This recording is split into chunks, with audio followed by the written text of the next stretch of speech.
Gavin Gee here from Ultimate Reloader. I'm joined by Mike Lindsay from Frankfurt Arsenal. Today we're going to be going over a few tips and tricks for basic operation, maintenance, and troubleshooting on the X10 press.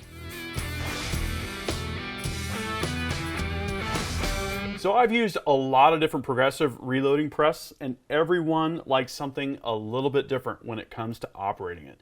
Tell me about how you approach operating the X10.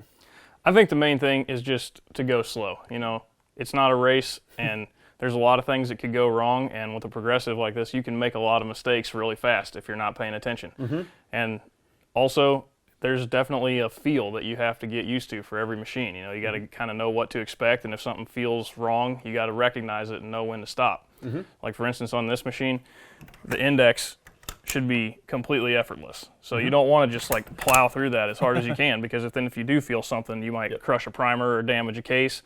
So just go smooth and easy. And if you do feel some resistance, you know, check your case insertion plunger. There might be a case bound up there. Check your ejector. There might be a case bound up on the ejection side, and check your priming assembly. You might have a crossways primer, and you do not want to crush that.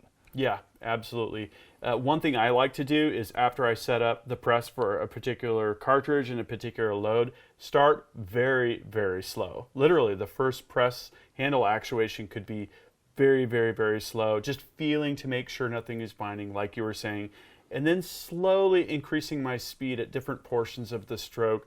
And ultimately, you get in touch with your press to know exactly what it wants. Also, to take a little bit of a wide-angle view as you're operating the press, we have low primer warning here. If you have a powder check, you're going to get an audible alarm there. But you kind of want to make sure, obviously, that you've got cases going into the press and just nothing's falling off, your cartridge bin isn't overflowing, you know, keeping your eyes kind of wide open as things are going. Definitely. You want to empty that cartridge bin often too, because if you get that thing full like 1,000 rounds and then you find out that you ran out of powder, everything in there is suspect. Absolutely. And you know, with handgun rounds, there's no way, the powder charge is so light, you can't weigh it and determine if there's powder in there. So you really got to keep your eye on that. I also recommend every time you top it off with primers, it only holds 100 primers, so you're going to be doing that pretty often. Every time you top that off, you should top off the powder, at least to make sure you have enough to get through that 100 so you don't run out of components. Yeah, and then finally also keep your ears open, right? If you hear the sound of the case feeder change or there's any odd sounds, you know, you're going to want to stop and just kind of thoroughly investigate. Definitely. And then if you do have a problem, you don't want to risk any kind of a double charge getting the machine started again, so it always makes sense to go through each of the stations and just check to make sure everything is right. If you need to take the cases out and check to see if they're primed, check to see if they've got a powder charge, just confirm everything, and then get things back underway. For sure. Yep. Okay, so why don't we next talk about maintenance?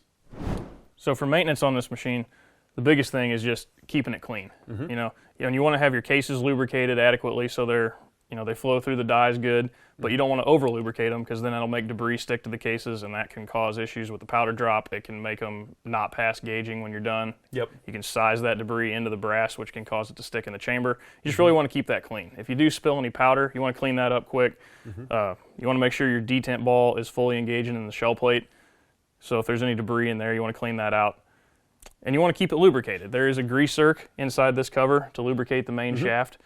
This bushing on the guide rod, it's an oil-embedded bearing, so it should be self-lubricating, but it wouldn't hurt to throw some grease on that every now and then.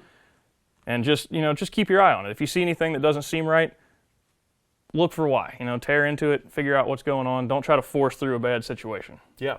On that note, let's move on to troubleshooting. So what if the press isn't running right? Why don't we walk through some common troubleshooting steps for certain things that users might encounter? Yeah, definitely. So if you're having failures, the cases are feeding upside down, check your case feeder settings. If you're not getting them deprimed all the way, check your die settings. If you're having trouble with the priming system, we've got some other videos on swaging and priming adjustment, but just check your swaging and priming adjustment. Like if the primers are going in crooked or you're crushing the sidewalls, you're probably not swaging hard enough. And if the primers have a little dent in them, like a semicircular half moon witness mark, you're probably seating them too deep. If you're getting inconsistent powder charges, just slow down a little bit. You know, your powder activator rod hits the case in the bottom 3/4 of an inch of the stroke, so don't just slam it down right here, because every time you hit that case with the powder activator rod, the powder measure will bounce just a little bit, and that's right before the drum rotates and it shuts off that powder pickup, so it can make you throw a light charge. Yep. We also encountered with the priming system, if you've got debris in the primer tube itself, primers can hang up, so it's not a bad idea to do a visual on that tube, and if needed, run a patch through it or some sort of cleaning. And then also on all of the internal surfaces of the powder measure, if there's any grease or debris or anything like that, you can get hang-ups, and obviously those parts run best when they're really, really clean and dry. Yeah, definitely. So if you start seeing a lot of powder falling onto your shell plate, you want to clean the inside surfaces of the drop tube and the powder activator, and make sure you're cleaning off any excessive case lube on your cases before you run them through the machine.